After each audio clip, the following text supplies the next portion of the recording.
Il voulait juste gagner des courses. Il a créé un empire rouge. Ferrari, ce n'est pas qu'une voiture rouge à 300 km/h. C'est une obsession née sur les circuits, devenue une religion pour les fans d'automobiles. Enzo Ferrari, né en 1898, à Modène, en Italie. Il rêve de devenir pilote, il y arrive. Mais son vrai talent, c'est de construire des voitures de course. Dans les années 30, il travaille pour Alfa Romeo. Mais il veut sa propre écurie, avec son nom. En 1947, la première vraie Ferrari sort, la 125S, moteur V12, style racé. Et surtout, elle gagne. Enzo Ferrari n'est pas là pour vendre des voitures. Il est là pour gagner des courses. Les Ferrari de route servent juste à financer la Formule 1, et ça marche. Ferrari devient une légende sur les circuits du monde entier. Mais bientôt, Ferrari, c'est plus qu'une voiture. C'est un rêve, un symbole de réussite. Le cheval cabré devient un logo culte.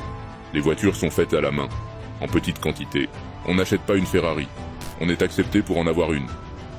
Dans les années 60, Ferrari affronte Ford au Mans. Une rivalité mythique, immortalisée dans le film Le Mans 66. Et puis il y a le clash avec Ferruccio Lamborghini.